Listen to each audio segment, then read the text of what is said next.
इसी राम के देश में 12 ऐसी जगह हैं जहां पर रावण की पूजा होती है, और वो कहीं ऐसा नहीं है कि आदिवासी इलाकों में है। हिमाचल प्रदेश में होती है, मध्य प्रदेश में होती है।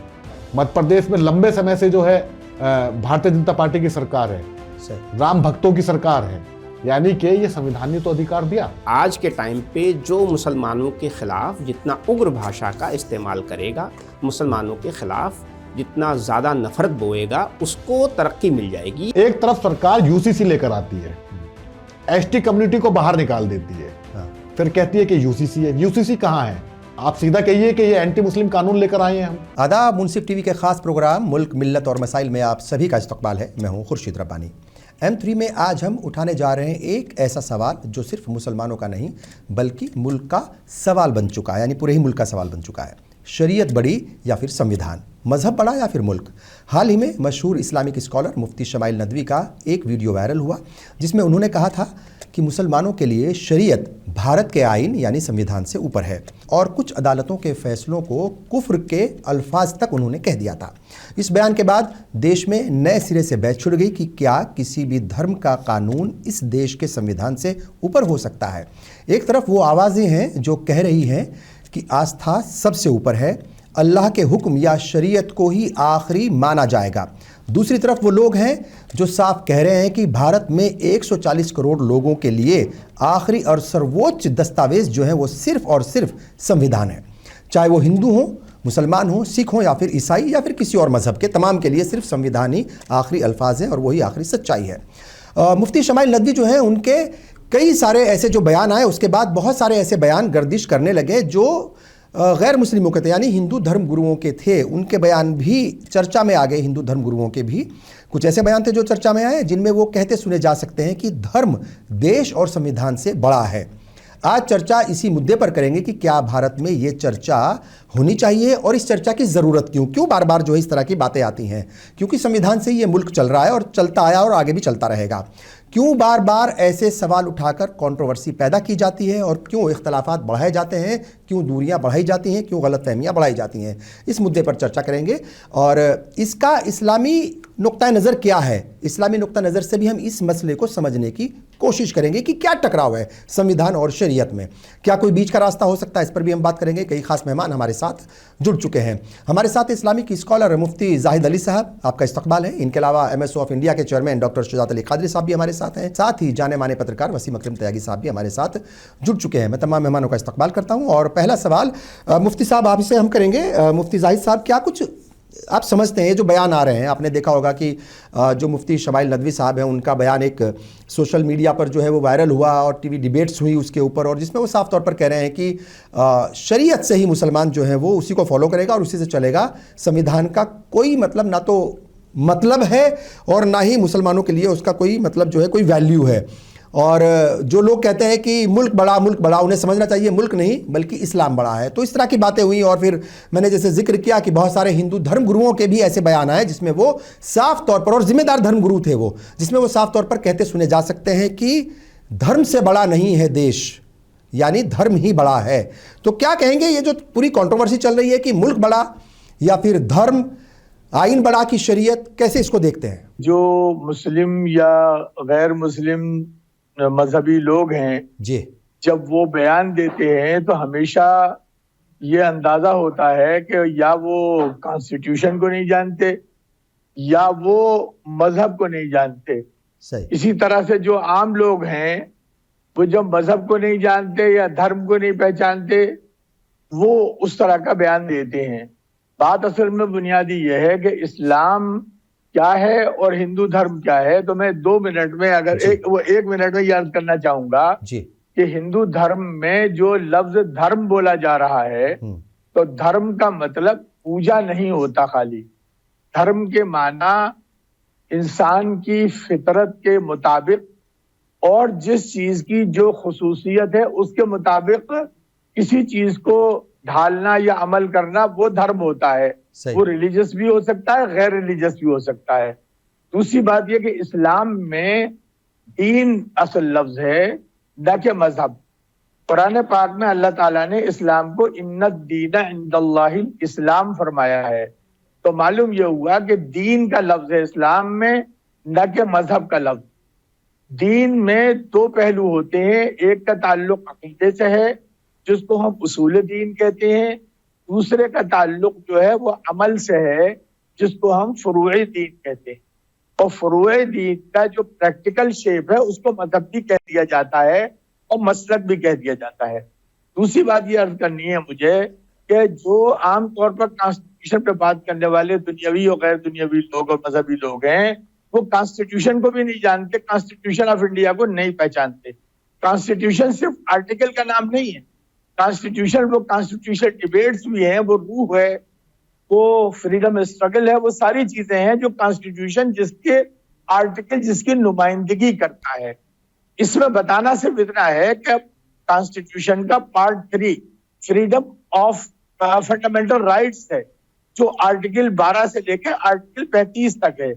कि इतना बड़ा राइट हमारे कॉन्स्टिट्यूशन ने हिंदुस्तानी लोगों को दिया है जिसमें मजहबी माइनॉरिटीज यानी मुसलमान भी शामिल हैं और गैर मजहबी लोग भी हैं, हिंदू भी हैं, सभी हैं, कि इन सबको 7 तरह के राइट दिए गए। जनरल है right to equality, right to freedom, और इसके अलावा right to against exploitation right, इसके अलावा फ्रीडम ऑफ रिलीजन, और इसके अलावा कल्चरल एंड एजुकेशन राइट्स भी हैं। तो जो हमारे यहाँ आर्टिकल 25 से लेके आर्टिकल 28 तक है वो right to freedom of religion, इसके अंदर बाकायदा ये बताया गया है कि ये पार्ट जो है फंडामेंटल राइट है। और फंडामेंटल राइट के लिए मैं सिर्फ इतना सा अर्ज करना चाहूंगा कि ये एक ऐसा राइट है कि कोई भी court of law including supreme court वो उसको छीन नहीं सकता जब तक कि उसे कॉन्स्टिट्यूशन के एतबार से अगेंस्ट द कॉन्स्टिट्यूशन करार कर दे दिया जाए। सुप्रीम कोर्ट जब नहीं जीत सकता तो हाई कोर्ट कैसे जीत सकता है? इसके अलावा किसी भी कोर्ट ऑफ लॉ से आप हासिल कर सकते हैं।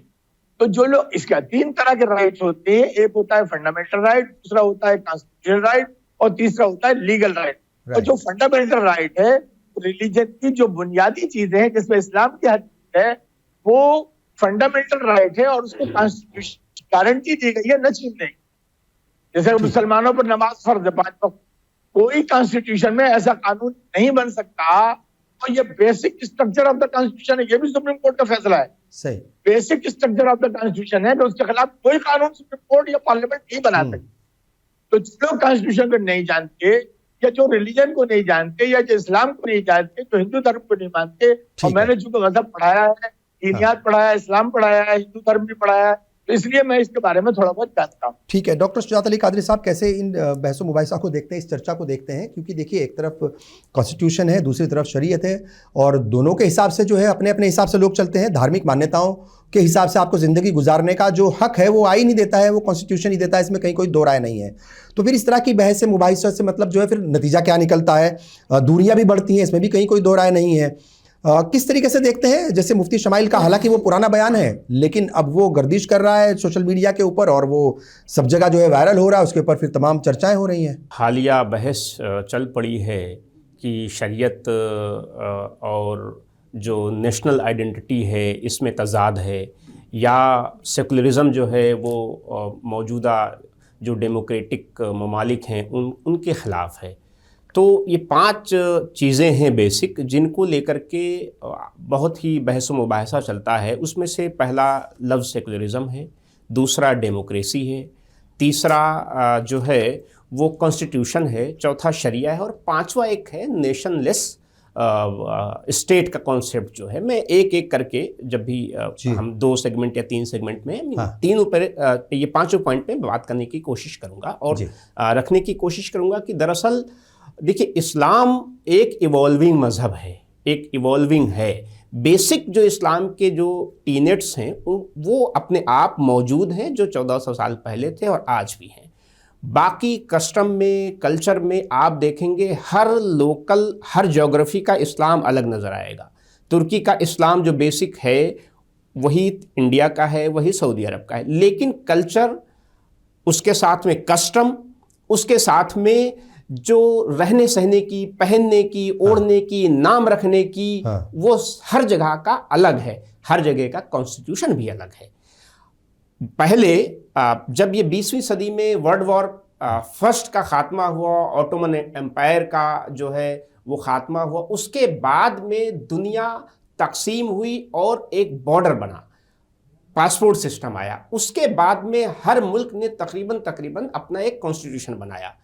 तो ये जो तजाद हमें देखने को मिला है, ये तजाद 20वीं सदी में देखने को मिला है। उससे पहले नज़र नहीं आता था, क्योंकि पहले ज्योग्राफी और नेशन का कॉन्सेप्ट नहीं था। जब से नेशन का कॉन्सेप्ट आया, एक बॉर्डर स्टेट का कॉन्सेप्ट आया, उसके बाद में इस्लाम में 2 लाइनें आईं और उन लाइनों में तजाद पैदा हुए। लेकिन जमहूर उलमाए इस्लाम का इस बात पर इजमा है, कंसेंसस है कि जो जिस मुल्क में रहता है उस मुल्क के बेसिक कॉन्स्टिट्यूशन को उसको मानना चाहिए, और मुसलमान मानते भी हैं। सही है। ये जो नया लेके सिस्टम आया गया कि शरीयत ऊपर है या मजहब ऊपर है, बेसिकली ये मुसलमानों को वर्गलाने के लिए, मुसलमानों को भड़काने के लिए ये लेके आया गया है।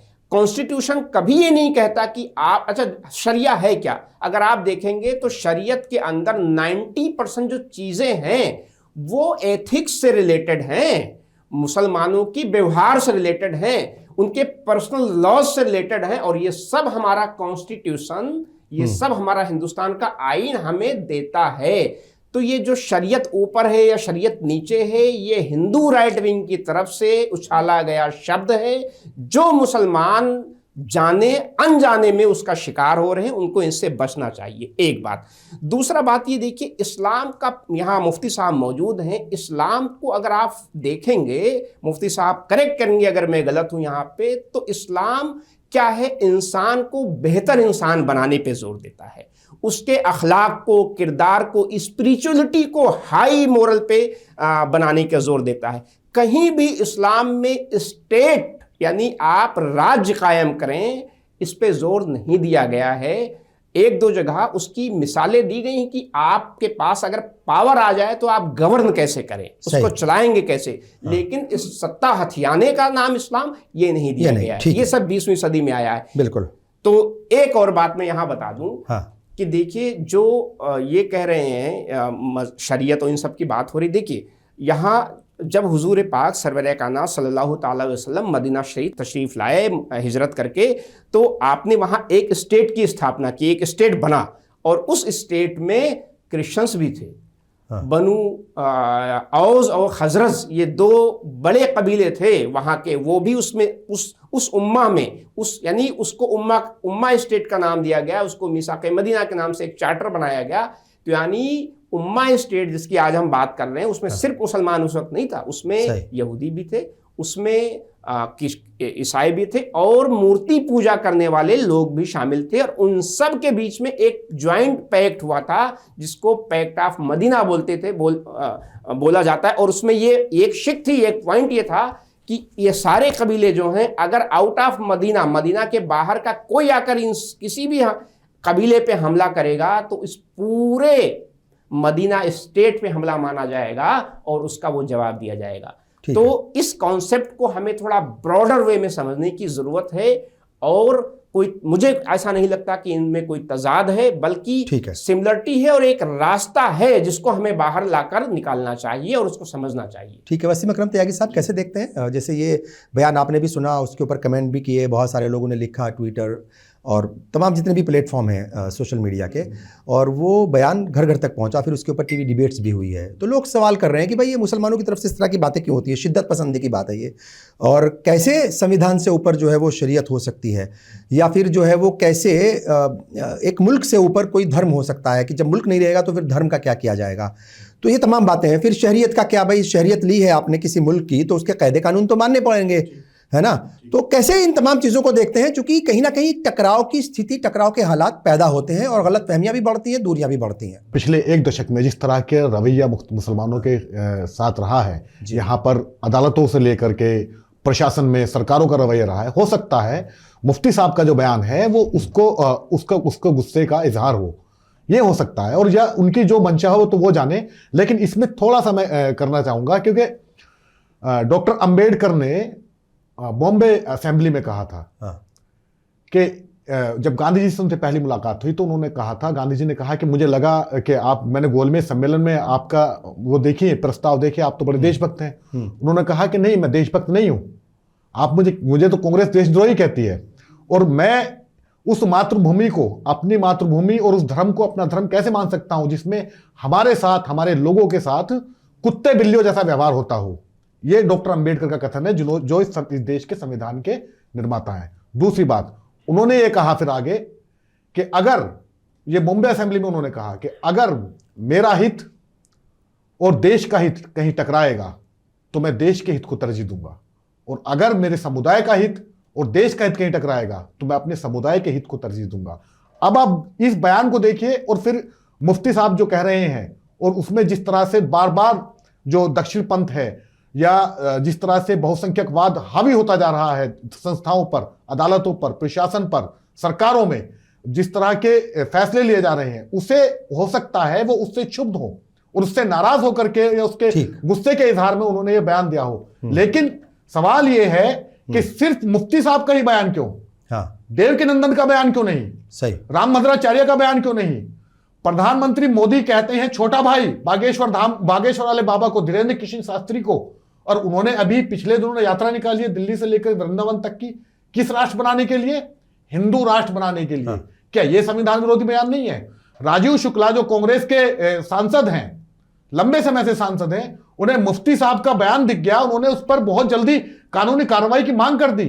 उन्हें देवकीनंदन का बयान नहीं दिखा, उन्हें धीरेन्द्र कृष्ण शास्त्री का बयान नहीं दिखा, उन्हें रामभद्राचार्य का बयान नहीं दिखा, उन्हें यति नरसिंहानंद के आए दिन आने वाले बयान नहीं दिखे। किस तरह संविधान निर्माता के खिलाफ बयानबाजी की जाती है। इसी देश में जंतर मंतर पर संविधान की प्रति जलाई गई थी, 4 साल पहले की बात है। राजीव शुक्ला को नहीं दिखा क्या?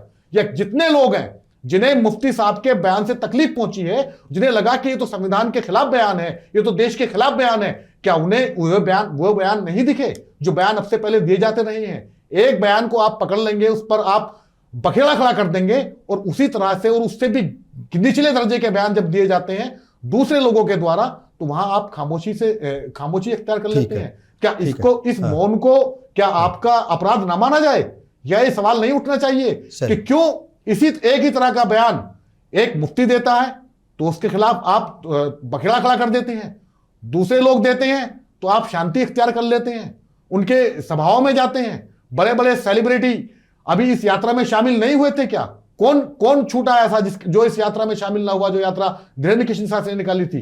क्या इस देश में जो संविधान कहता है, इस देश का संविधान कहता है कि भारत एक पंथनिरपेक्ष धर्मनिरपेक्ष राष्ट्र है, उस राष्ट्र में आप एक धर्म विशेष की बनाने के लिए उस राष्ट्र को आप एक धर्म विशेष का राष्ट्र बनाने के लिए आप यात्रा निकालते हैं, और आए दिन अलग अलग स्टेट से, अलग अलग शहरों से मांग होती रहती है कि इस देश को हिंदू राष्ट्र बनाया जाए। वहां पर यात्राएं निकाली जाती हैं, उन पे कोई कार्रवाई नहीं होती, किसी की भावनाएं इस पर हाथ नहीं होती। तो ये जो जिस तरह का ये डिस्क्रिमिनेशन चल रहा है, और जिस तरह एक को आप पकड़ के एक का अपराध है, दूसरे का अपराध पे आप खामोशी अख्तियार कर रहे हैं, तो ये जो दोहरी पॉलिसी है, इसकी मुखालफत नहीं होनी चाहिए। बिल्कुल ठीक है। डॉक्टर शुजात कादरी साहब, जैसे इन्होंने सवाल उठाया, तो क्या ये बहुसंख्यकवाद का एक जो है एक तरीके से प्रेशर है, और जो मतलब जो माइनॉरिटी है उनकी ज़्यादा जिम्मेदारी है कि वो कोई ऐसी बात ना करें, कोई ऐसी बात ना कहें जिससे जो है वो माहौल ख़राब हो जाए, माहौल ख़राब ना हो जाए, इसकी जिम्मेदारी सारी क्या मतलब माइनॉरिटी तबके की है? क्योंकि वही तमाम बयान, वैसे ही बयान तमाम बड़े धार्मिक नेताओं के हैं, तमाम धर्म गुरुओं के, हिंदू धर्म गुरुओं के, जिसमें वो साफ तौर पर कह रहे हैं। तो ये फिर ये कॉन्ट्राडिक्टरी क्यों, या फिर ये दोहरा रवैया क्यों? सवाल ये उठा रहे हैं वसीम अकरम त्यागी।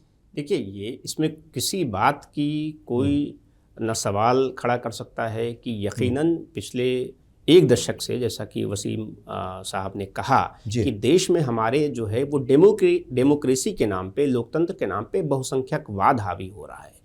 तो और इस तरीके के लगातार हिंदू जो दक्षिण पंथ के, चाहे वो नेता हों, पॉलिटिकल लीडर्स भी हों, उनको भी आप देखिए ना, उनको हम क्यों बाहर कर रहे हैं? उनको भी आप लीजिए, लगातार इस तरह की बयानबाजी तो कर रहे हैं।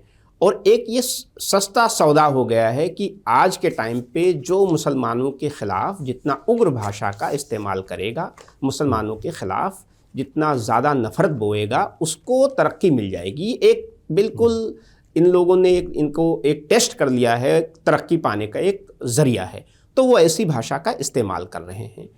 अब यहाँ जिम्मेदारी देखिए, ठीक है, उनको कंडेम करना चाहिए, सभी लोग कंडेम करते हैं, लेकिन यहाँ पे असली जिम्मेदारी हमारे उसी बहुसंख्यक समुदाय के सुलझे हुए लोगों की है कि वो आकर के उस पर ज़्यादा बोलें।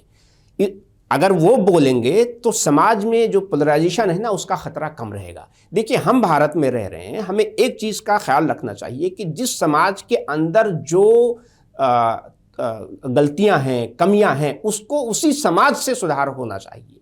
यानी अगर मुस्लिम समाज के अंदर कोई गलत कह रहा है तो वसीम अकरम तो आवाज वहीं से उठनी चाहिए, आप ये कह रहे हैं। हमारे समाज से आवाज उठनी चाहिए। लेकिन अफसोस ये है कि अगर मुस्लिम समाज की तरफ से बात होती है तो बहुत सारे लोग उठाते हैं, हमने भी उठाया, हालांकि हमारे ही समुदाय के लोगों ने ट्रोल करना शुरू कर दिया। मैंने उसमें क्लियर लिखा था कि भारत के मुसलमान को ना हिंदू राष्ट्र चाहिए और ना किसी शरीयत के नाम पे धार्मिक शासन का, दोनों को हमने बराबर किया था। लेकिन जो वसीम अकरम साहब का यहाँ पे गुस्सा है, मैं सहमत हूँ कि जब देवकी नंदन, बागेश्वर धाम या इस तरह के लोग जब हिंदू राष्ट्र की या उग्र भाषा का इस्तेमाल करके मुसलमानों के नरसंहार की बात करते हैं तो उनके समाज के लोग आखिर मुखर होकर क्यों नहीं बोलते? उनको बोलना चाहिए, आना चाहिए, बगैर डर के आना चाहिए। अगर उनको वाकई में भारत से प्यार है, वाकई में वो हिंदुस्तान के राष्ट्रवादी जो है अपने आप कहलाने के वो हैं, तो उनको निकल के सामने आना चाहिए। बिल्कुल ठीक है। मुफ्ती जाहिद साहब, आपके पास मैं आऊँगा। देखिए, इसमें एक सवाल लोगों के जहन में ये भी उठता है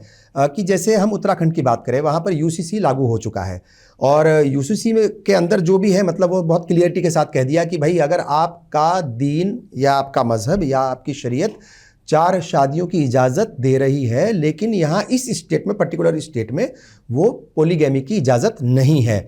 तो लोग समझना चाहते हैं कि ये इसका जवाबदेही किसकी होगी, मतलब, या फिर दूसरे और भी बहुत सारे है, मतलब कोई एक मामला नहीं है, बहुत सारे मामले हैं ऐसे ही जहाँ पर वो ऐसा लगता है मज़हब के जानने वालों को या मुसलमानों को कि वो टकराव है शरीयत का और संविधान का या फिर कानून का। तो यहाँ पर मुसलमानों के लिए क्या मतलब रास्ते हैं? जहाँ तक उत्तराखंड का आपने सवाल उठाया है, तो उत्तराखंड ने जो कानून बनाया है वो अगेंस्ट द कॉन्स्टिट्यूशन है। इसलिए नहीं कि वो पॉलीगैमी के खिलाफ है, बल्कि इसलिए वो कॉन्स्टिट्यूशन के खिलाफ है कि कॉन्स्टिट्यूशन में ये फंडामेंटल राइट का हिस्सा नहीं है। कॉन्स्टिट्यूशन का जो पार्ट 4 है उसके अंदर कहा गया है कि ये जब हम कोई कानून बनाएंगे तो हम इन चीजों का ख्याल रखेंगे, उसके पूरे मुल्क के लिए है। और उन्होंने एक स्टेट में बना दिया, तो जो कानून पूरे मुल्क में बनना था वो एक स्टेट बना ही नहीं सकता।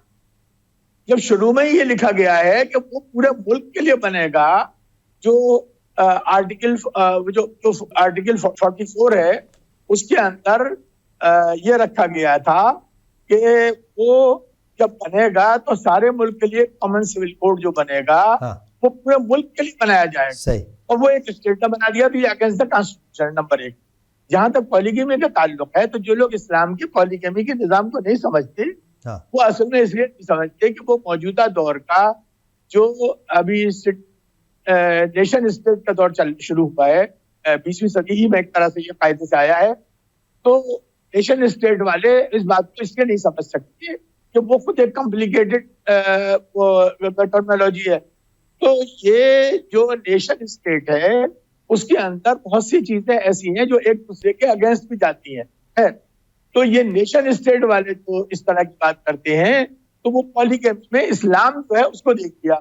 इस्लाम ये कहता है, अऊज़ु बिल्लाहि मिनश शैतानिर रजीम, फ़इन ख़िफ़्तुम अल्ला तुक़्सितू फ़िल यतामा फ़न्किहू मा ताब लकुम। सही। अगर तुम्हें ये खतरा हो कि तुम यतीमों के साथ अदल व इंसाफ कायम नहीं कर सकोगे, तो तुम्हें उनके प्रोटेक्शन के लिए इजाजत दी जाती है कि तुम निकाह कर लो, यानी उसकी माँ से जो तुम्हारी बेवा भावज है या कोई और है और तुम्हारी बीवी या तुम्हारे खानदान के लोग उसमें रास्ते में रुकावट आ रहे हैं और ये कह रहे हैं कि मरने दो इन भतीजों को, मरने दो इन तमाम लोगों को, हमें क्या मतलब इनसे? हमें तो अपने बीवी बच्चों के लिए सब बनाया गया है, जैसा कि आजकल का मगरबी निजाम है या हिंदुस्तान में भी उसी का दौर दौरा है।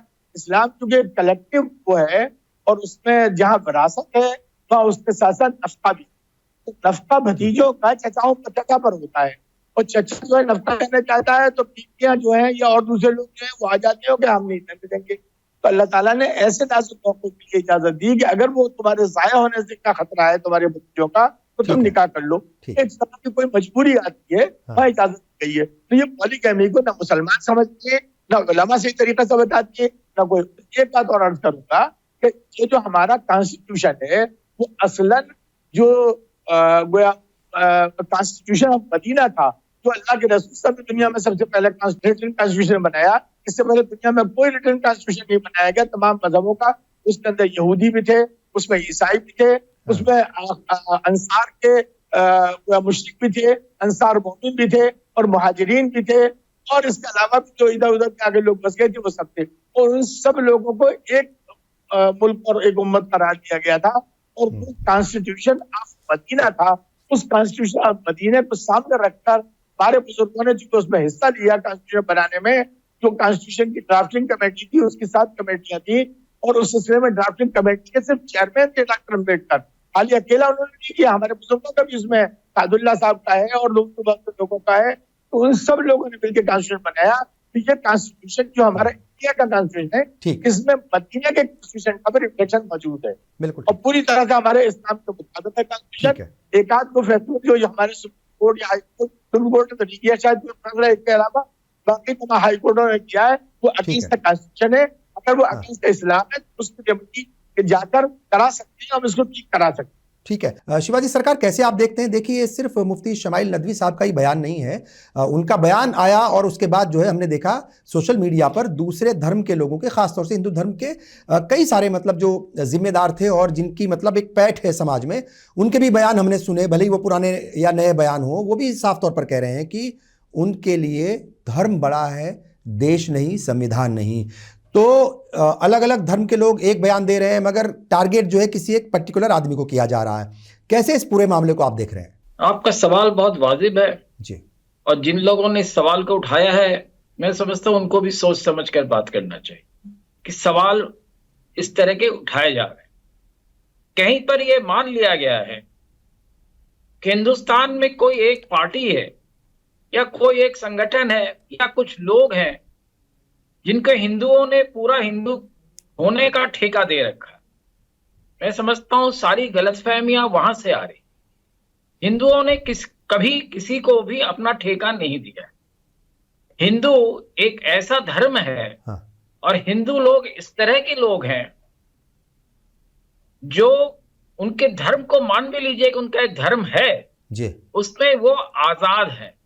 उनको मानने की आजादी है, न मानने की आजादी है, और किसी भी को भी इबादत करने की आजादी है, नहीं करने की भी आजादी। ठीक। तो अगर कोई इबादत नहीं करता है तो ऐसा नहीं है कि वो हिंदू नहीं रहता। सही। तो ये इस मुल्क में हिंदू किसी को ठेका किसी को नहीं देता। और ये जो दूसरे, मैं उनको नहीं मानता है कि हमसे किसी तरह से कोई हमसे अलग है। सब हम जब हिंदुस्तान में है तो सब साथ है। हाँ, सब एक जैसे ही है। हमारा साथ सबके साथ ही है। बिल्कुल सही। पर इतने जो बातें हो रही हैं, कोई संत बोल दिया, कौन संत, किसने बनाया, उनको पहले तो ये पता होनी चाहिए। सही। हमने तो किसी को संत बनाया नहीं, माना नहीं, और हम मानते हैं तो बहुत सारे संतों को मानते हैं। ऐसी क्या बात? हमारे यहाँ कोई रोक नहीं है कि किसी एक ही संत को मानना है, दूसरे को आप नहीं मानते। आप एक गुरु भी है तो भी दूसरे गुरुओं के पास जा सकते हैं, उनसे भी सीख ले सकते हैं, और कोई गुरु मना नहीं करता है कि दूसरे के पास नहीं जाए।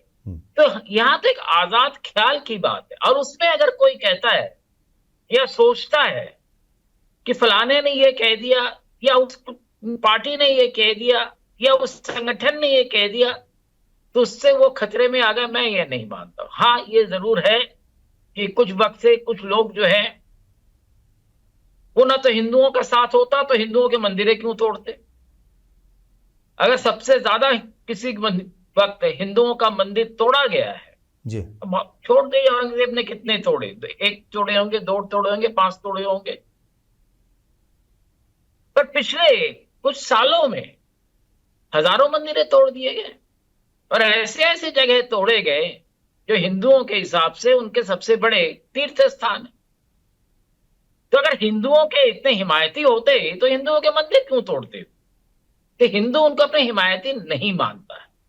हाँ, कई बार ये जरूर होता है कि कुछ लोग मिल जाते हैं और वो अपने को एक माफिया टाइप का ऑर्गेनाइजेशन बना लेते हैं और कोशिश करते हैं कि उनके साथ जो 5, 7, 10 दबंग लोग हैं या गाली गलौज जो कर सकते हैं या लाठी चला सकते हैं, उनके जरिए जबरदस्ती लोगों से कुछ बनवा ले, पर उससे हिंदू उनके साथ है, ये मेरे ख्याल में पूरे ठीक है। बात वाजिब है आपकी कि तमाम हिंदू किसी एक धर्म गुरु को अपना जो है वो रहनुमा नहीं मानते।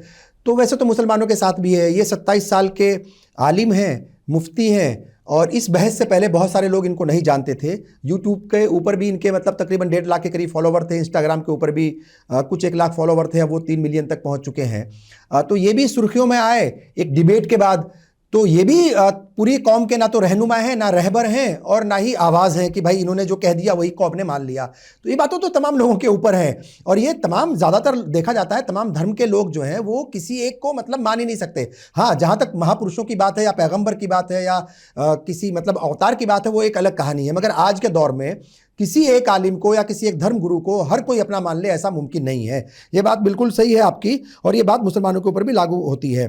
डॉक्टर शुजात अली कादरी साहब, देखिए तमाम बातें होती हैं, तमाम सवाल उठते हैं, और फिर इन तमाम का जो एक तरीके से नतीजा है वो भुगतना पड़ता है मुसलमानों को। उनके ऊपर शक किया जाता है कि ये तो मतलब अपने मुल्क के ही नहीं है, ये तो भारत माता की जय नहीं बोलते, ये तो वंदे मातरम नहीं बोलते, ये तो संविधान से ऊपर जो है अपनी शरीयत को मानते हैं, अपने दीन को, अपने मजहब को ये मुल्क से ऊपर मानते हैं। तो ये एक इमेज बन जाती है, और इस इमेज का नुकसान फिर वही होता है जो हम हर रोज़ देखते हैं कि कुछ गिरोह उभरते हैं, निकलते हैं, और वो टारगेट करते हैं मुसलमानों को, कहीं बुर्के वालों को, कहीं नकाब वालों को, और कहीं जो है दाढ़ी टोपी वालों को, मतलब इस तरीके से। तो इसके नताइज जो है वो बहुत ख़राब होते हैं।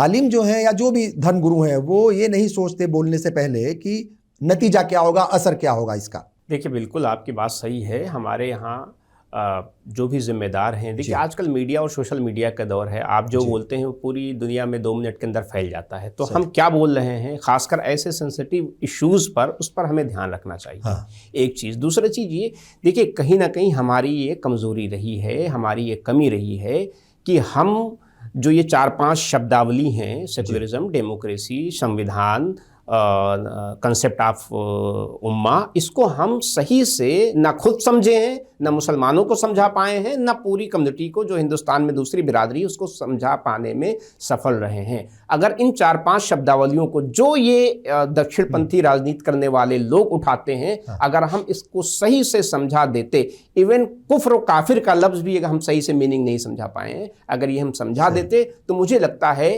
कि आज जो इंटेंसिटी है, देखिए ये हम कम हो सकती नहीं हो सकती, इस पर हम बहस नहीं कर रहे हैं, लेकिन अपनी जिम्मेदारी तो हम कोशिश तो की जा सकती है, शुरुआत की जा सकती है। सही, बिल्कुल।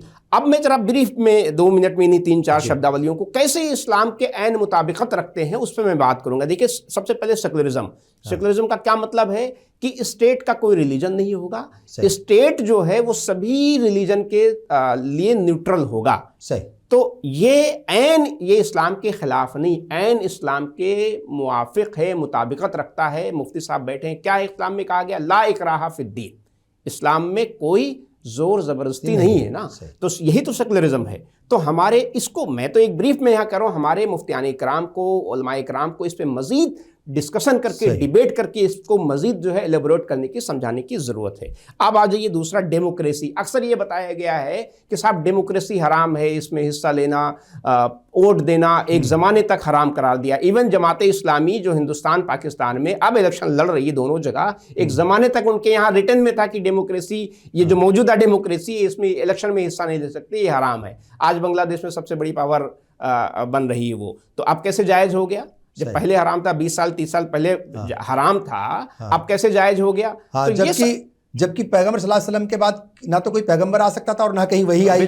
बिल्कुल। तो तरमीम हो रही है ना, जो इसको हराम को हलाल कर दिया, तो ये चीज समझ।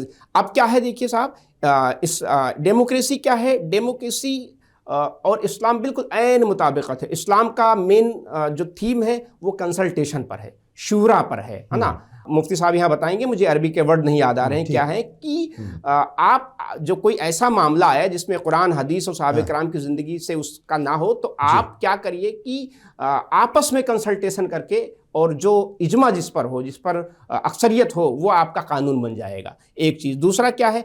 Public welfare. यही डेमोक्रेसी में है। पब्लिक वेलफेयर कहा गया है, अरबी में इसके लफ्ज़ इस्तेमाल हुआ है मसलहा। फिर आया है कि एक जो रूलर है, हाकिम की अकाउंटेबिलिटी तय होनी चाहिए। ये इस्लाम में भी है, डेमोक्रेसी में हम सबकी हर आदमी की अकाउंटेबिलिटी तय है। इलेक्शन होते हैं हमारे यहाँ, उधर शूरा कहा गया यानी वही कंसल्टेशन कहा गया, यहाँ इलेक्शन हो रहा है। दूसरा है रूल ऑफ लॉ, उधर भी रूल ऑफ लॉ है, इधर भी रूल ऑफ लॉ है। तो कहीं से तजाद नहीं है, इसको समझाने की जरूरत है। तीसरी चीज कॉन्स्टिट्यूशन, जो शरीयत संविधान की जो बात की गई है, कॉन्स्टिट्यूशन का क्या काम है? कॉन्स्टिट्यूशन का काम है कि पावर को लिमिट करना, यानी हर आदमी की अपनी एक, यानी जो भी जिम्मेदार है, हुदूद तय कर देना, चाहे वो ब्यूरोक्रेसी में हो या पॉलिटिशियन हो या पॉलिटिकल पार्टी हो या इदारे हो, सबका एक अपना एक जो है दायरा होगा। दूसरा क्या है? प्रोटेक्ट माइनॉरिटी जो है उनका प्रोटेक्शन होगा, हमारे संविधान में है। बिल्कुल सही। फिर क्या गया है? जो हमारे अधिकार हैं उसकी गारंटी, जैसे यहाँ मुफ्ती साहब ने डिटेल में बताया कि फंडामेंटल राइट्स हैं, माइनॉरिटीज़ के, अक़लियतों के हुकूक़ की तहफ़्फ़ुज़ किया गया है। फिर लीगल इक्वलिटी, यानी जो इंश्योर किया गया है कि सबके साथ में इक्वलिटी होगी, समानता का अधिकार होगा। अब इस्लाम को आ जाइए, यहाँ पे भी वही, जो हुक्मरान है उनको लिमिट, उनको लिमिट करा, उनका मतलब उनका जो अधिकार है, उनका अधिकार क्षेत्र बंधे हुए हैं। और बड़ा मशहूर यहाँ पे मैं जुमला कोट करना चाहूँगा, जो दूसरे खलीफा थे हज़रत उमर फ़ारूक, उन्होंने कहा कि अगर दज़ला या फ़रात नदी के किनारे कोई कुत्ता ख़ारिश की मौत से मरता है तो उसका भी जिम्मेदार मैं हूँगा। तो ये इस्लाम की अकाउंटेबिलिटी है। बिल्कुल सही। फिर तीसरा प्रोटेक्शन, इस्लाम में protection of faith and life, यही डेमोक्रेसी में मैं पहले बता चुका हूँ।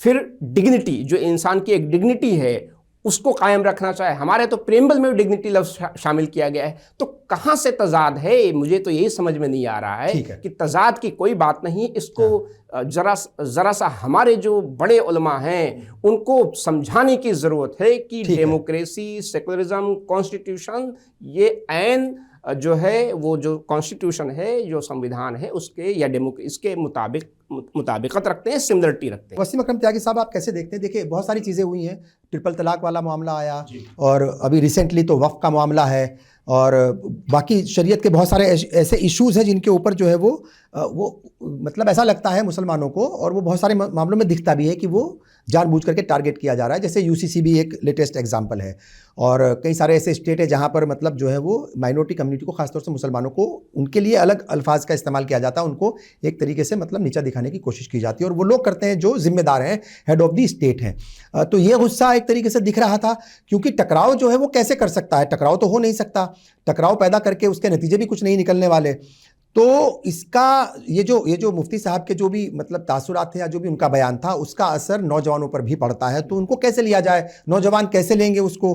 पॉजिटिव, निगेटिव, क्या मतलब इस चीज़ से आप जो है वो नतीजा निकालते हैं? देखिए, सेकुलरिज्म का मतलब क्या है? सेकुलरिज्म का मतलब है कि स्टेट आपके धार्मिक मामलों में कोई दखल नहीं देगा। अब यूसीसी का जिसका आप जिक्र कर रहे थे, उत्तराखंड में सरकार जो यूसीसी बनाया है उत्तराखंड सरकार ने, उसमें यूसीसी का मतलब क्या होता है? यूनिफॉर्म सिविल कोड, यानी सबके लिए समान कानून, समान नागरिक संहिता। अब उसमें क्या हुआ, उन्होंने एसटी कम्युनिटी को यूसीसी से बाहर निकाल दिया, और यहां पर मुसलमानों पर एक बहुविवाह का आपने जिक्र किया था। इसके अलावा उसमें एक चीज और है जहां पे टकराव है।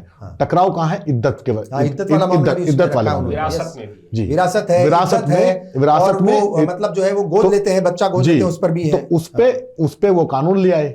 सही। यानी जो फंडामेंटल राइट और जो कानून, जो संविधान ने अधिकार दिए हुए थे मुसलमानों को एज ए माइनॉरिटी या एज ए नागरिक, तो उनमें उन्होंने कटौती कर दी। कटौती करके सिर्फ कटौती नहीं करी, बल्कि उन पे शिकंजा कस दिया। अब एक तरफ सरकार यूसीसी लेकर आती है, एसटी कम्युनिटी को बाहर निकाल देती है, फिर कहती है कि यूसीसी है। यूसीसी कहां है? आप सीधा कहिए कि ये एंटी मुस्लिम कानून लेकर आए हैं हम। सही। दूसरी तरफ उसी उत्तराखंड में एक कम्युनिटी है, हाटी कम्युनिटी, उत्तराखंड और हिमाचल में पाई जाती है।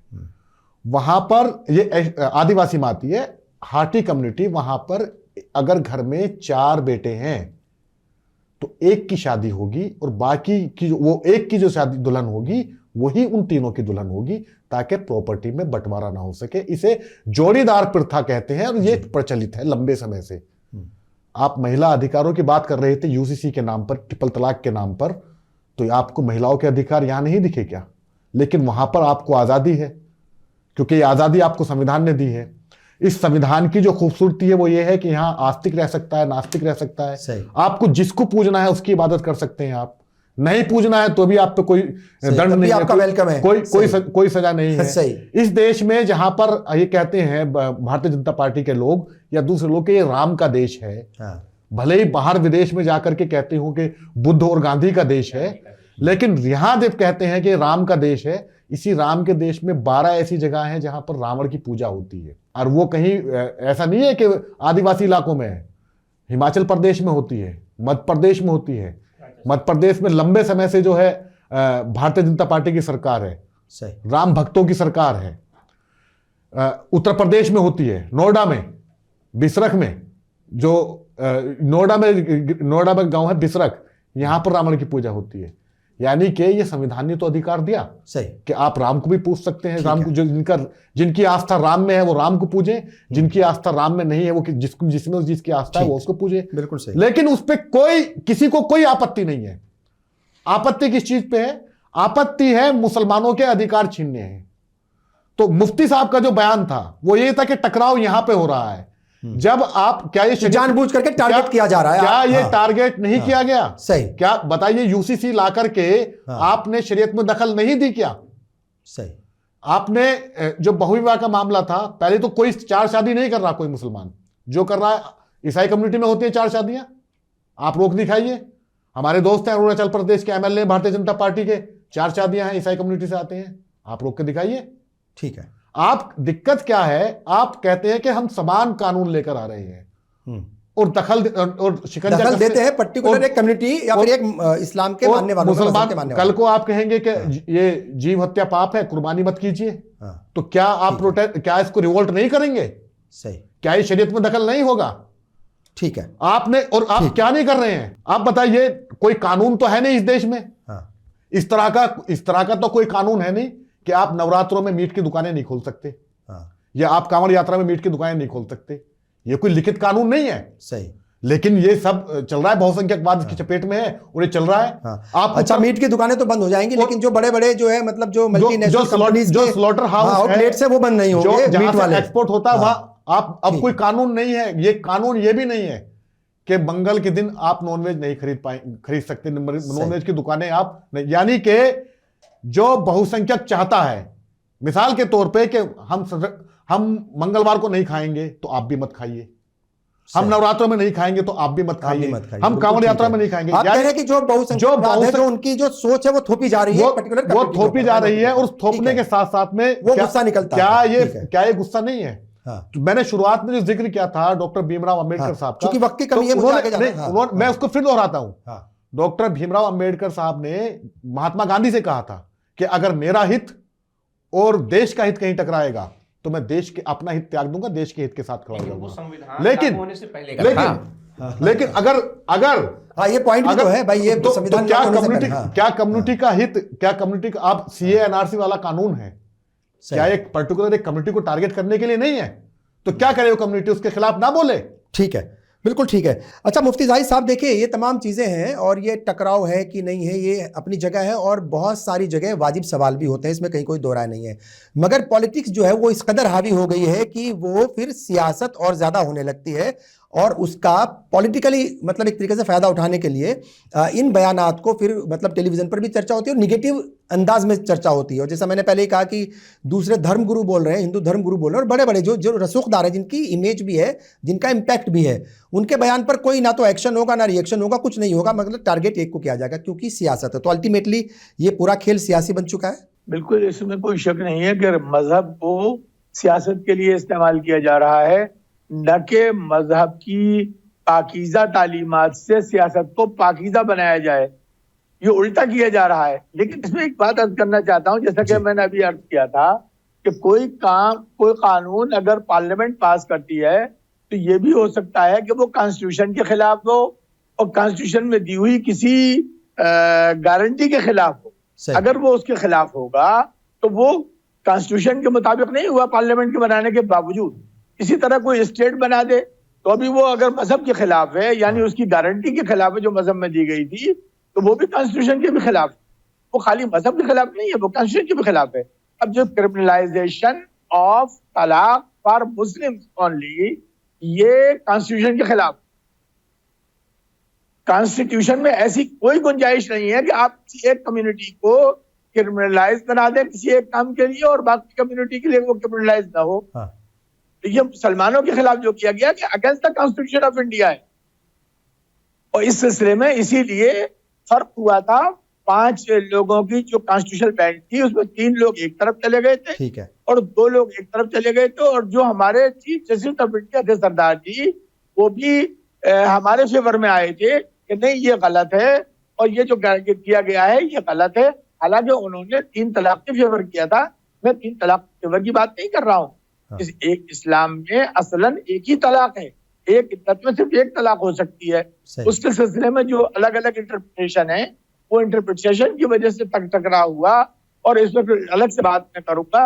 मेरा करना इस सिलसिले में ये है कि क्रिमिनलाइजेशन ऑफ पर्टिकुलर रिलीजन ये खुद अगेंस्ट द कॉन्स्टिट्यूशन है, और यूसीसी जो बनाया है उसने इद्दत को कौन रोक सकता है? मेरे मुसलमान बहन, कुरान पाक क्या कहता है? कुरान पाक ये कहता है कि किसी का वल्लज़ीना तवफ़्फ़ौना मिनकुम यज़रूना अज़वाजहम यतरब्बसना बिअनफुसिहिन्ना अर्बअता अशहुर व अशरा, जिनके शौहरों का इंतकाल होता है वो 4 महीने अपने को रोके रखते हैं। अगर वो शादी नहीं करेंगे तो क्या जबरदस्ती शादी करा देगा क्यों उत्तर प्रदेश उत्तराखंड सरकार? सही। इसी तरह से जो तलाकशुदा ख़वातीन हैं उनकी 3 माहवारी है, क्या इसके अलावा 3 महीने है या हमल तक है? वो इतना तो कैसे पाबंदी लगा सकते हैं? औकात क्या है उत्तराखंड की? ये अगेंस्ट द कॉन्स्टिट्यूशन है, और कोई औरत जबरदस्ती उसे शादी करा देंगे? आप कौन होते हैं? तो ये अगेंस्ट द कॉन्स्टिट्यूशन है, अगेंस्ट द फंडामेंटल राइट है, और फंडामेंटल की जो दफा 25 है उसके भी खिलाफ है, 26 के भी खिलाफ। ठीक है, दफा 25 फंडामेंटल राइट है, इसके खिलाफ कोई नहीं कर सकता, और एसेंशियल है, और जो चीज एसेंशियल है इसके लिए हलाल और दूसरे के हराम, वो उसके खिलाफ कोई हमारे मुल्क में ना कानून बन सकता है, ना पार्लियामेंट बना सकती है, ना स्टेट बना सकती है, ना कुछ सुप्रीम कोर्ट हाई कोर्ट फैसला कर सकता है। अपने गारंटी मौजूद है। ठीक है, ठीक है। शिवाजी सरकार, आपके पास आऊँगा। जो भी इस तरह की बातें करते हैं, वो चाहे कोई मुफ्ती हो, कोई मौलवी हो, या कोई दूसरे मजहबी रहनुमा, कोई धार्मिक गुरु हो, जो भी इस तरह की बात करता है वो सीधे सीधे एक तरीके से देखा जाए तो वो संविधान से भी टकराव है, करती है वो बातें, और सेकुलरिज्म, ये चूंकि ये जो ढांचा है इस मुल्क का वो सेकुलरिज्म के ऊपर आधारित है, उसके ऊपर टिका हुआ है, तो वो सीधा सीधा टकराव है। तो ये टकराव तो मेरा ख्याल के जो है ये तो ना तो हमारी चर्चा से रुकने वाला है, ना टेलीविजन पर होने वाली चर्चाओं से रुकने वाला है, मगर इसको रुकना तो पड़ेगा, रोकना तो पड़ेगा, कहीं ना कहीं कोशिशें करनी पड़ेंगी। क्या कुछ आखिर में कहेंगे, क्या सजेशंस होंगे तमाम मजहबी रहनुमाओं के लिए और नौजवानों के लिए, क्योंकि नौजवान तबके के ऊपर सबसे ज्यादा असर होता है ऐसी बातों का? बेशक बेशक, आपका कहना बिल्कुल सही है। देखिए, एक चीज अगर हम मुल्क को सबसे ऊपर मान ले तो बहुत सारी चीजें अपने आप खत्म हो जाती। सही। दूसरी चीज, ट्रिपल तलाक या तलाक की जो बार बार बात होती है, जितने लोग भी यहाँ बात कर रहे हैं, कितने की एक से ज्यादा शादी हुई है? सही है। मैं समझता हूँ किसी की भी शायद नहीं होगी। बिल्कुल सही। किसी की भी शायद एक से ज्यादा उनकी बीवियां नहीं होंगी। तो हम इस तरह की बातों को जब दूसरों को इस तरह की जब बातें करते हैं तो दूसरे जो हमारे खिलाफ हर वक्त कोई ना कोई होगा, ये मान के चलना कि समाज में सब कोई हमारे साथ होंगे, ऐसा नहीं होता। वैसा नहीं हो सकता, सब कुछ गुड़ी गुड़ी नहीं हो सकता। सही। कोई ना कोई इन चीजों का फायदा उठाने की कोशिश करे। बिल्कुल। तो हमें इन सब चीजों को मैं समझ के छोड़ दे और जो बेसिक ह्यूमैनिटी है उस पर बात करें। जो गलत हो रही है उसको साफ साफ कहें ये गलत हो रही। सही। पर ये कहना कि संविधान के साथ मजहब का टक्कर है, मैं ये नहीं मानता। संविधान एक अलग चीज है, मजहब आपकी जाति। बहुत इंपॉर्टेंट बात आपने की, इसको समझना जरूरी है, समझना और दूसरा नेशन मान ले अगर मजहब को, तब समस्या आती है। बिल्कुल ठीक है। मजहब को दूसरा नेशन नहीं मानना चाहिए। बिल्कुल ठीक, बहुत शुक्रिया। वसीम अकरम त्यागी साहब, क्या कुछ कहेंगे? चूंकि देखिए मैं बार बार इस बात का जिक्र कर रहा हूँ, इसका असर नौजवान तबके पर ज्यादा पड़ता है। क्या कुछ कहेंगे? और मतलब जो है रास्ते तो हमें कोई बीच के ही रास्ते इख्तियार करने पड़ेंगे।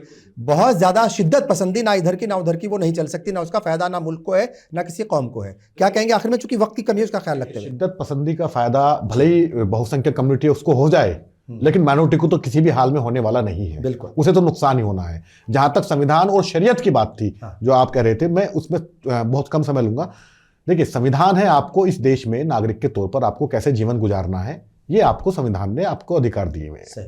ठीक है। शरीयत है आपको धर्म के अनुसार किस तरीके से रहना है, ये आपकी शरीयत है। मान लिया आपको शादी कैसे करनी है, आपको नमाज कैसे अदा करनी है, नमाज या- कैसे करनी ठीक है, है, हाँ, हाँ ठीक है, सही। आपको एक धार्मिक आदमी के रूप में कैसा, धार्मिक शख्स के रूप में आपको कैसा दिखना है, कैसा चलना है, सही। उसका रास्ता आपकी शरीयत ने आपको दे दिया। सही। नागरिक के तौर पर आपको कैसा रहना है वो आपको संविधान ने दे दिया। और मोटे तौर पर टकराव नहीं दिखता कहीं। सरकार साहब जो कह रहे थे बिल्कुल उसी से मैं पूर्णतः सहमत हूं उनकी बात से कि कहीं दोनों में कोई टकराव है ही नहीं। सही। संविधान जो है वो अपने देश की शरीयत है और शरीयत जो है वो अपने आपके रिलीजन की शरीयत है।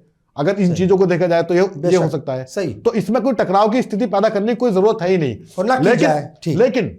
लेकिन दिक्कत वहां पे आती है जब जब कोई भी सरकार हो, चाहे वो कांग्रेस हो या बीजेपी हो या कोई भी सरकार, जब आप संविधान से मिले हुए अधिकारों को छीनने की कोशिश करती है तो बहुसंख्यक के नाम पर, ठीक है, मेजोरिटी के नाम पर, जी हाँ। मेजोरिटी के नाम पर, हाँ। ठीक, मैंडेट के नाम पर आपके अधिकारों को छीनने की कोशिश करती है, वहां से दिक्कत पैदा होती है। ठीक है, डॉक्टर शुजात अली कादरी साहब क्या कुछ कहेंगे आखिर में?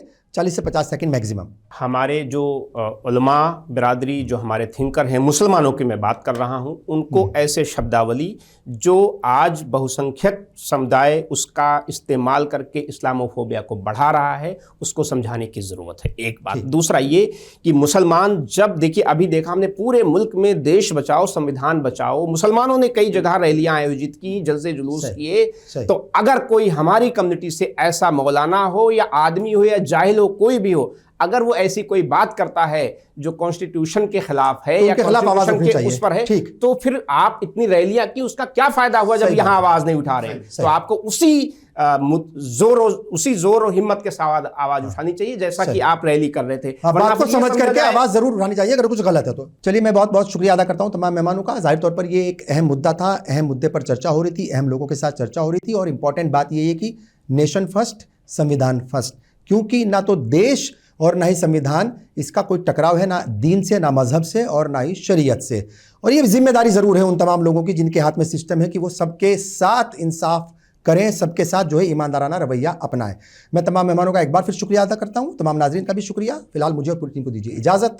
आदाब।